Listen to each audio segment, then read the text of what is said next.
Il y a quelques mois, on a été contacté par un auteur pour écrire un livre sur nous. Il y a aussi une partie où on dénonce un peu les malveillances et le harcèlement dans le milieu de la musique. C'était beaucoup de manipulation, de divulgation de fausses informations. C'est des choses qu'on a vécues, c'est pour ça qu'on le dit et on pense que c'est important d'en parler.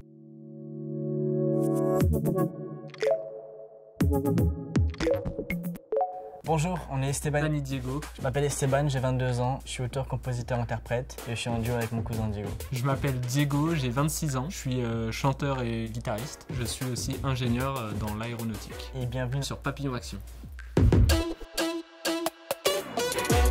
J'en suis arrivé à faire de la musique par ma mère, qui a commencé à prendre des cours de danse flamenco dans une association espagnole. Je me suis inscrit, moi, à la guitare. C'est comme ça que j'ai commencé la musique. J'ai commencé à faire de la musique un an après Diego, à faire de la guitare. On avait commencé à jouer ensemble, à chanter ensemble. Et il y a une association espagnole de la région parisienne qui nous a proposé de venir jouer et chanter pour la fête de Noël de cette association. On a accepté et c'est comme ça que le groupe est né. Et on a mis une vidéo sur internet de nous pour que la famille en Espagne puisse la voir. Et c'est ça qui nous a permis de faire plein de télé parce que TF1 nous avait contacté suite à ça. On a fait un crop talent dans plusieurs pays, The Voice Kids. Et après The Voice Kids, il y a la production des Kids United qui nous avait contacté pour que je fasse partie du groupe. Et du coup après ça, c'était parti pour faire 3 ans de trucs incroyables. On a fait des tournées, on a fait 3 albums.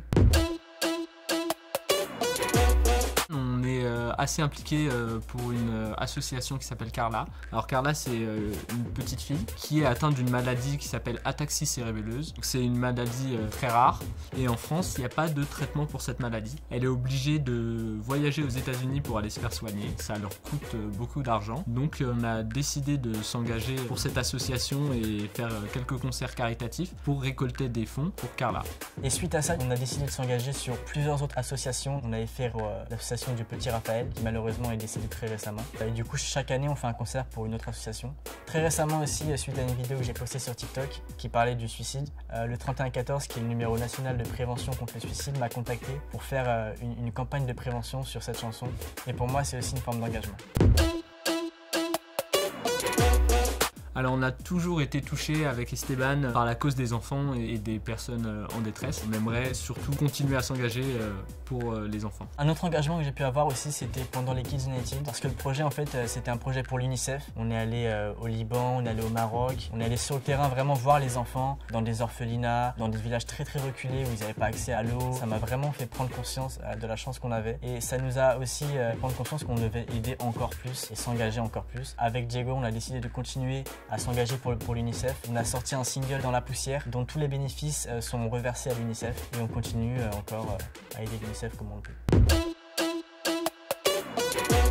Il y a quelques mois, on a été contacté par un auteur pour écrire un livre sur nous. Dans ce livre, on raconte toute notre histoire depuis qu'on a commencé la musique, avant, nos premières télés, les Kids United, la suite. Il y a aussi une partie où on dénonce un peu les malveillances et le harcèlement dans le milieu de la musique. C'était beaucoup de manipulation, de divulgation de fausses informations sur nous, sur notre entourage, et pas toujours tout rose. C'est des choses qu'on a vécues, c'est pour ça qu'on le dit et on pense que c'est important d'en parler. L'une des injustices à laquelle j'ai été confronté durant ma vie, je pense que c'est d'être dyslexique. Ça a entraîné d'autres injustices, comme par exemple, on m'a refusé de passer dans un lycée général scientifique et on m'a orienté vers une filière technologique. Par la suite, j'ai quand même réussi à devenir ingénieur. On nous met des fois dans des cases qui ne sont pas forcément les bonnes. Au début, quand on a commencé la musique avec Esteban, on faisait de la musique très typée espagnole. On nous a très rapidement demandé de mettre plus de français que d'espagnol dans les chansons pour pouvoir être diffusé en France tout simplement. Je pense que c'est bien qu'il y ait toujours un rappel à la France. On sait parler français, on est en France, pourquoi pas mettre un peu de français dans la chanson? Chaque problème a une solution, il suffit de la trouver. Un grand pouvoir implique de grandes responsabilités.